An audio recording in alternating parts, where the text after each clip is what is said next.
Heidi RC says, Jordan Peterson in his message to Christian churches. Did you watch that, by the way? Is it just me, or is Jordan Peterson getting crankier? Clean your room.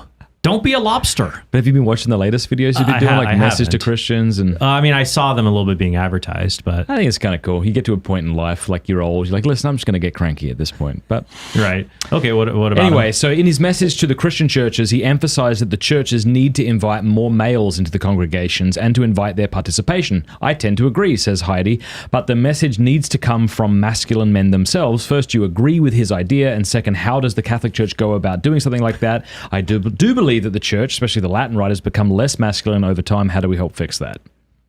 Let me respond real quick, and then you can give a bigger answer. I tend to agree with what she's saying. Like, I think there is a reason that Islam and some branches of Orthodoxy tend to attract more men than beige Catholicism, because Catholicism can look, especially beige normie, which I've been accused of and am happy to be if I am. Catholicism it's just like, well, you don't have to fast today, or, oh, you're feeling, you got a bit of a tummy ache, you don't need to do, like, whereas you look at the Muslims, you see how they pray, you see how they fast, and you think, well, I want to give myself entirely to something that is going to be difficult and going to take courage and fortitude, and if we don't see that, men aren't going to be attracted to it. And I think it's kind of funny, though. I mean, I could throw a dig back and say, oh, so do you need to go to a faith where the reason you're so rigorous is because the faith demands it of you, or because the faith has made it an opportunity for you?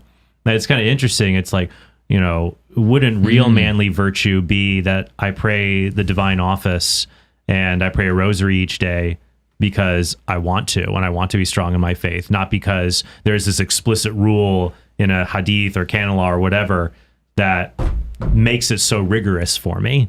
But there's something masculine about realizing you're a coward and needing to be called to something higher, which is why I think those fasts that are kind of demanded do appeal to the masculine spirit. There's something to be said with like doing it like everybody does it. Seems to do it. And I'm not saying that obviously it's good that we have things like the Lenten fast or the Great Fast, but this idea that, it's not.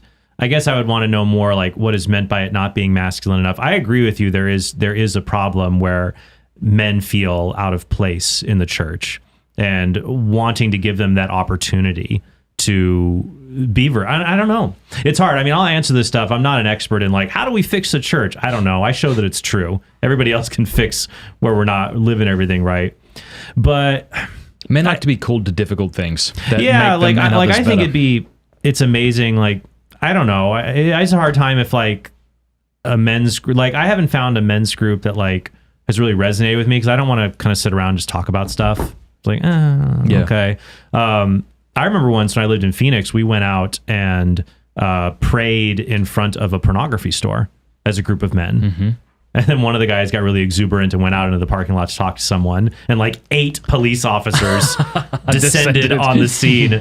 And I still remember that. Like, that's one of my most memorable times of being out with men. Yeah. And it was in a situation where like we're having a presence. There was an element of danger, kind of, or conflict. Mm-hmm. So maybe that, or praying in front of an abortion facility.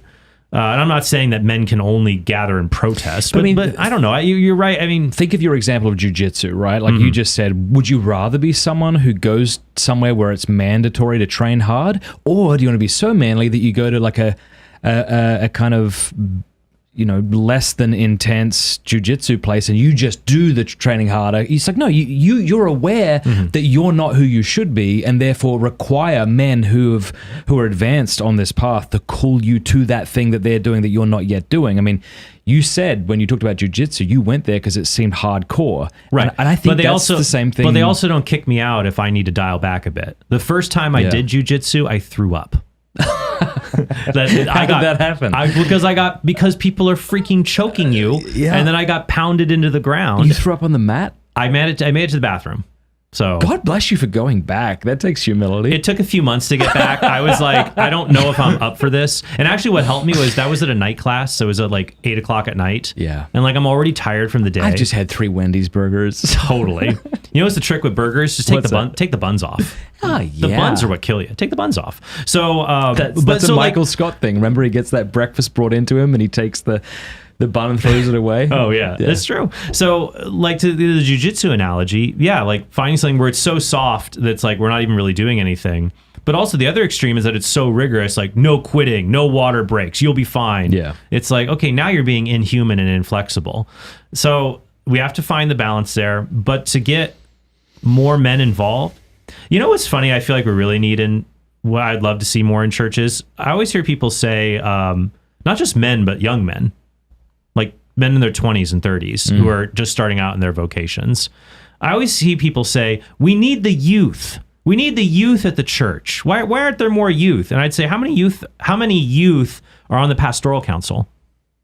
Like it's, it's always people who are, it's usually many times a lot of more elderly people who are in the parish leadership council. What about, you want the youth, but then if young people want to do something different or to have leadership within a parish community, they're locked out sometimes. Yeah. And so it's like, well, do you really want them? So I don't know. I think it's in what is it? It's in the movie Flight of the Phoenix. It's a remake of an older movie, a newer one with Dennis Quaid, where they are in a plane and it crashes in the Gobi Desert.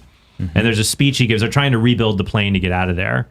And he's like, do you think this is going to work? That speech you gave to get him to do something? And the line is something like, if you can't give him something to believe in, give him something to give a man something to hope for.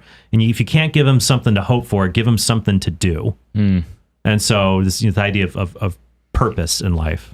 Hey, thanks so much for watching. Please be sure to like and subscribe and leave a comment below letting us know what you thought about the video.